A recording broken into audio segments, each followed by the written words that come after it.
ઓમ નમો નારાયણ. હું અરુણાબેન પી ગોસ્વામી સુરતથી તમારું સ્વાગત કરું છું અરુસ કિચનમાં. તો આજે આપણે બનાવશું કુકરમાં દાળ ભાત ને શાક ભેગું. તો ઘણીવાર કેવું હોય કે આપણે નોર્મલી રોજ દાળ ભાત શાક બનાવવાના જ હોય તો તમે કુકરમાં એકારે બનાવી શકો. આ રીતનું તમારી પાસે મોટું કુકર હોય તો તમે બધું દાળ ભાત શાક બધું એકારે બનાવી શકો એમ. તો એના સારું આપણે આ દાળ ને ભાત લીધા છે, તુવેરની દાળ અને ભાત. જે રીતે આપણે ઘરમાં જેટલા મેમ્બર હોય એ પ્રમાણે તમે બનાવી શકો એમ, ડેઈલી બનાવતા હોય એ રીતે. તો આ મારે 5 જણા માટે છે. તો આ થોડીક દાળ લીધી છે, અડધા કપથી થોડીક ઓછી એવી, ને આ 1 કપ જેટલા ચોખા લીધા છે. ને શાકમાં આપણે રીંગણા અને બટેટાનું બનાવવાના છીએ. તો આ રીંગણા લીધા છે 7 થી 8 મીડિયમ, એક બટેટું અને લસણવાળી ચટણી આપણે રીંગણા ભરીને બનાવશું. 1 ટમેટું આપણે દાળ માટે, અને ધાણા એ આપણે દાળ શાક બે માટે, અને લસણની આપણે 2-3 કળી આ રીતે વઘાર માટે લીધી છે શાકના, અને મરચું દાળ માટે લીધું, આદું થોડુંક, ને લીમડો, થોડીક હિંગ, ને ધાણા જીરું, 2 આપણે લાલ મરચાં ટુકડા કરીને વઘાર માટે લીધા, હળદર જોહે, અને રાઈ ને જીરું વઘાર માટે, 1 આપણે લીંબુ લીધું છે, અને ખાંડ. તો દાળ ખાટી મીઠી તમારે બનાવતા હોય એ રીતે એમ. મીઠું જોહે સ્વાદ પ્રમાણે, તેલ જોહે આપણે, અને પાણી જોહે, અને થોડુંક આપણે ઘી, ભાતમાં આપણે થોડુંક ઘી નાખશું એમ. ઘીવાળું ભાત ખાવામાં એકદમ આ તમે કુકરમાં બનાવો તો ટેસ્ટમાં સારો લાગે છે એમ, ઓહાયવા કરતાં એમ. એટલે થોડુંક ઘી આપણે જોહે. તો પહેલાં આપણે શું કરશું, રીંગણાને ભરી લેવું. આને પહેલાં આપણે કાપી લેવું.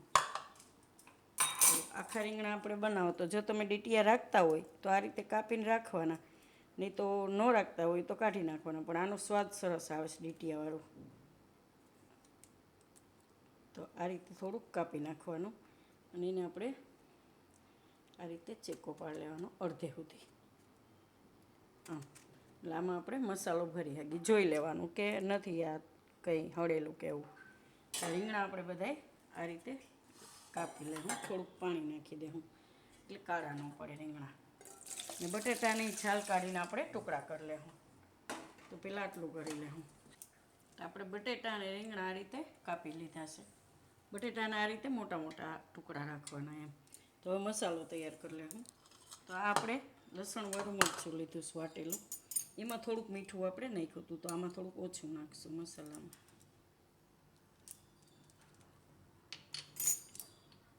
થોડીક હળદર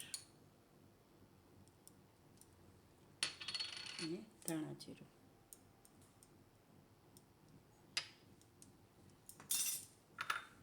લીલા ધાણા, થોડુંક તેલ નાખીશું આપણે. તો આ મસાલામાં તમારે સિંગદાણાનો ભૂકો કે કંઈ પણ નાખવું હોય તો નાખીએ, પણ આ નોર્મલ આપણે સાદું જે નોર્મલ ઘરમાં બનાવતા હોય સાદા મસાલાવાળું એવું બનાવીએ છીએ,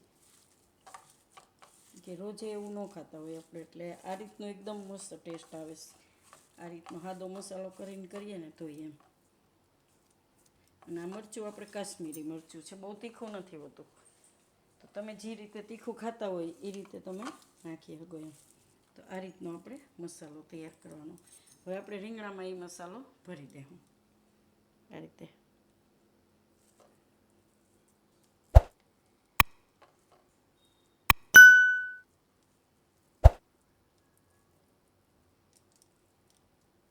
તો આ રીતે આપણે બધો મસાલો ભરી દઈશું, અને આને આપણે એમાં જ ગોઠવી દઈશું જે આપણે કુકરમાં. તો આ રીતનું આપણે એક ઢાંકણું લીધું છે. તમે ડીશ લઈ શકો કોઈ પણ વસ્તુ જેમાં તમારે. તો ભાત આપણે આમાં મૂકવાનો છે, તો આની ઉપર આપણે એડજસ્ટ થાય એ રીતનું વાસણ રાખવાનું. તો આ રીતે આપણે એમાં મૂકશું એમ. તો બધા રીંગણાને એ રીતે ભરી દઉં, ને એમાં ઉપર રાખી દઉં બધાય. અને બટેટા છે એને આપણે મસાલો લગાવીને એ રીતે ગોઠવી દઉં આ રીતના એમ.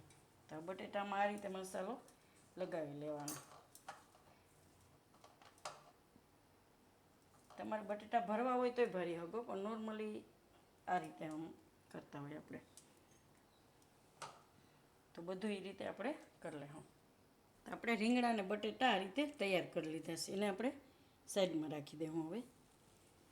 અને દાળ ને ભાત આપણે ધોઈ લેવું. તો દાળને આપણે ડાયરેક્ટ કુકરમાં નાખવાની છે.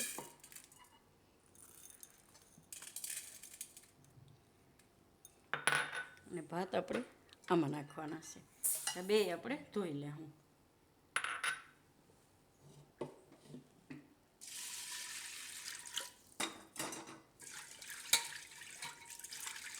મોટું કુકર હોય ને તો આપણે દાળ ભાત શાક બધું હારે થઈ જાય અને ગેસે એટલો નહીં વપરાય. એક જ વારમાં આપણે બધું થઈ જાય એમ. તો દાળને ધોઈ નાખવાની આ રીતે.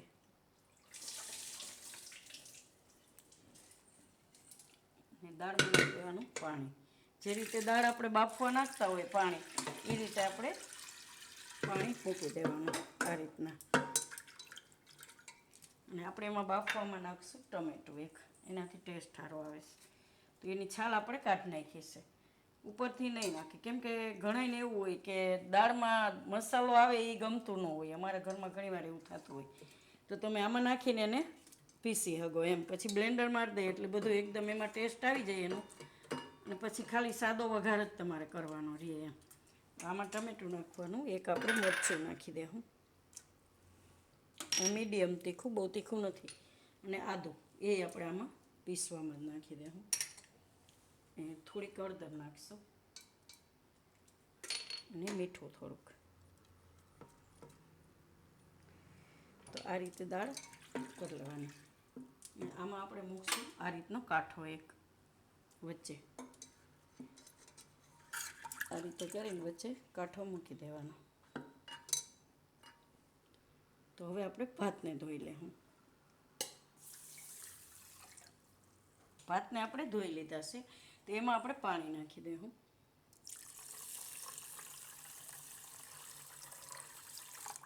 તો આ રીતે આપણે ભાત હોય તો એમાં ઉપર આટલું પાણી હોય એટલું પાણી નાખવાનું તમારે, એટલે ભાત એકદમ સરસ થઈ જાય. અને થોડુંક આપણે એમાં મીઠું નાખશું, કે ખાલી આ રીતે મીઠાવાળો ભાત એ છોકરાઓને ભાવે એમ. અમારા અર્પિતા તો ખાલી આ ભાત એમનેમય ખાય. તો આમાં થોડુંક આપણે ઘી નાખશું, એકદમ મસ્ત લાગે છે ભાત ખાવામાં. એ આ રીતે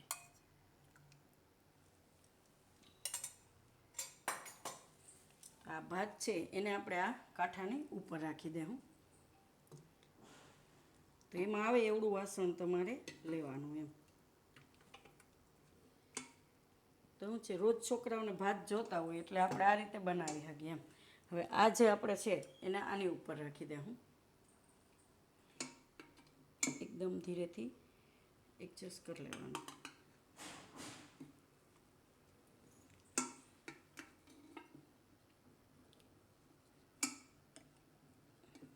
એવું હોય તો તમે અંદર મૂકીને પછી એ મૂકી શકો શાકભાજી એમ. ને આની જગ્યાએ તમારે કોઈ પણ શાક બનાવવું હોય એ શાક તમે આમાં મૂકી શકો એમ. તો આમાં ગોઠવીને પછી એડજસ્ટ કરી લેવાનું આ રીતે હમાય એમ બધું. તો તમે અંદર વાસણ કોઈ પણ મૂકીને પછી એમાં મૂકી શકો એમ. તો કોઈ પણ શાક તમારે બનાવવું હોય એ તમે આમાં બનાવી શકો છો. ગુવારનું છે કે બટેટા બાફેલું તમારે કરવું હોય તો બટેટા બાફવાય મૂકી શકો એમ. આ રીતે બધું સેટ કરી લેવાનું. ઢાંકણું બંધ થાય એ રીતે એમ. હવે કુકરનું ઢાંકણું આપણે બંધ કરી દઈશું.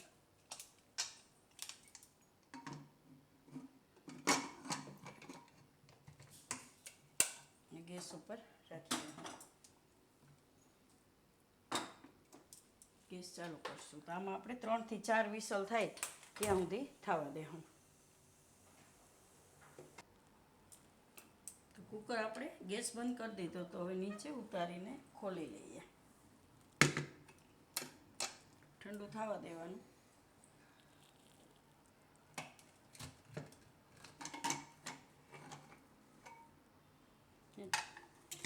એકદમ સરસ પાકી ગયો આપણે રીંગણાને બટેટાને બધું. તો આને આપણે બહાર કાઢી લેવું.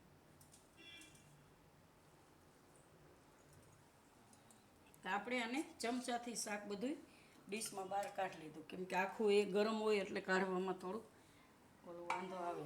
તો ભાતમાં થોડોક રસો આ રીતે પડી ગયો હોય પણ હાલે.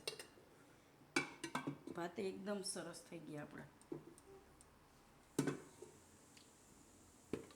અને દાળ બફાઈ ગઈ છે. તો આમાં આપણે થોડુંક પાણી નાખીને એને ઝેરી લેવું દાળને. એને કાઠો કાઢી નાખીશું. તો દાળ એકદમ સરસ બફાઈ ગઈ છે. તો એમાં તમારે જરૂર પ્રમાણે પાણી નાખીને એને બ્લેન્ડર મારી દેવાનું. એમાં દાળને આપણે ઝેરી લીધીશ, એનો વઘાર કરશું. તો તેલ આપણે ગરમ મૂકી દીધું છે. દાળમાં આપણે થોડા લીલા ધાણા નાખી દઈશું અને થોડોક લીમડો.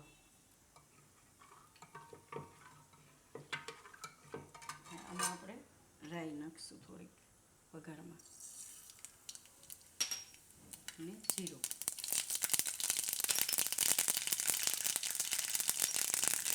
લાલ મરચાં અને લીમડો.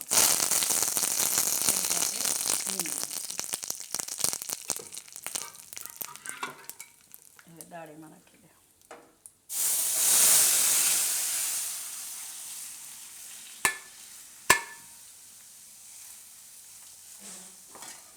થોડુંક પાણી નાખીશું આપણે. તમે જેવી આછી કે ઘાટી ખાતા હોય એ પ્રમાણે તમે પાણી નાખી શકો એમ. તો થોડીક વાર આને ઉકળવા દે હું આપણે દાળને. એને સાઈડમાં રાખી દઉં અને શાકનો વઘાર કરી લઉં આપણે.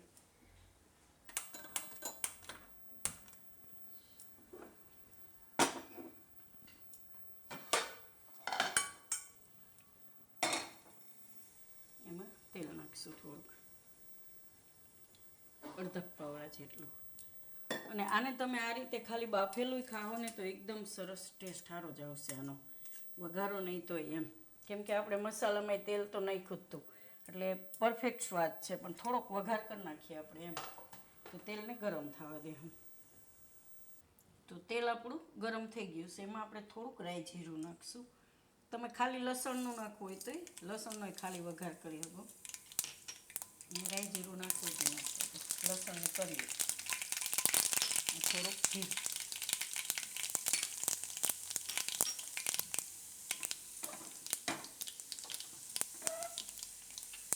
થોડુંક લસણ લાલ થવા દેવાનું.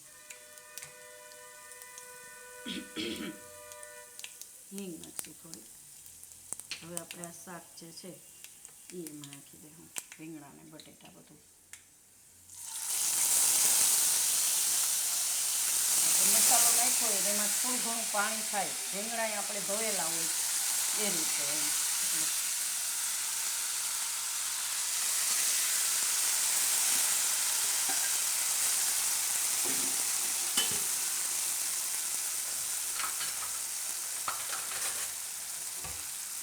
તેલમાં આને મિક્સ કરવાનું.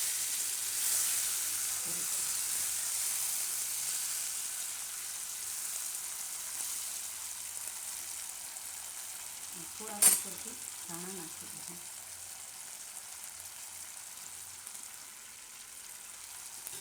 થોડીક વાર એને ઢાંકી દઉં ધીમો ગેસ રાખીને. દાળ આપણી ઉકળી ગઈ છે એકદમ સરસ. તો આમાંથી હું થોડીક કાઢી લઈશ, કેમ કે મારા હસબન્ડને ખાંડવાળી દાળ ન ભાવે એટલે એના સારું થોડીક કાઢી લો. છોકરાઓને ભાવે પણ એને ન ભાવે, ખાટી મીઠી ન ભાવે, ખાલી સાદી દાળ જ ભાવે. આમાં આપણે હવે ખાંડ નાખી દઈશું અને લીંબુ. તો તમારા હિસાબે તમે ખટાશ નાખી શકો એમ. અને ખાંડની જગ્યાએ તમે ગોળે વાપરી શકો. ઘણા ગોળે નાખતા હોય ને કોઈ ખાંડ નાખે એમ.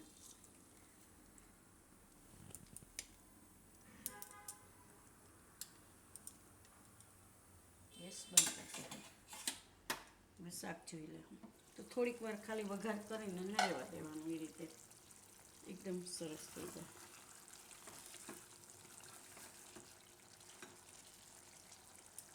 આનો ટેસ્ટ એકદમ અલગ જ આવશે તમને. તમે કુકરમાં વઘાર કરો ને આ રીતે બાફીને કરો એમાં ઘણો ફેર પડી જાય. તો ગેસ આપણે બંધ કરી દઈએ અને કાઢી લેવું. તો એક વેટકામાં આપણે શાક કાઢી લેવું. એકદમ સરસ.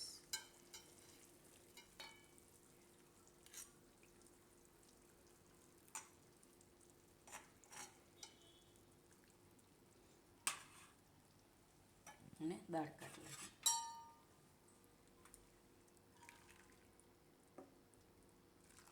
ખાલી રોટલી જ બનાવવાની રહે. દાળ ભાત શાક ફટાફટ થઈ જાય. ખાલી વઘાર જ કરવાનો રહે.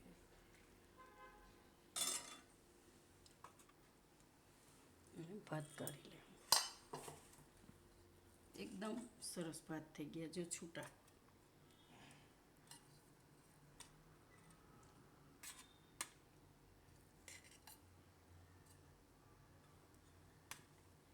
એક એક દાણો આમ ખુલ્લો થઈ જાય અને ઓહાવેલા ભાત કરતાં સ્વાદમાં ઘણો ફેર પડી જાય એમ.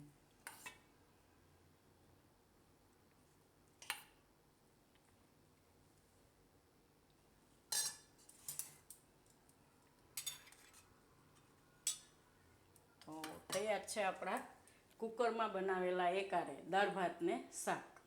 તો જો તમને મારી આ રેસીપી કે આઈડિયો પસંદ આવ્યું હોય તેને લાઈક કરજો, શેર કરજો અને મારી ચેનલને સબસ્ક્રાઈબ કરજો અને બેલ આઇકન દબાવવાનું ના ભૂલતા. કમેન્ટ કરીને કહેજો કે તમને કેવા લાગ્યા કુકરમાં બનાવેલા દાળ ભાત શાક.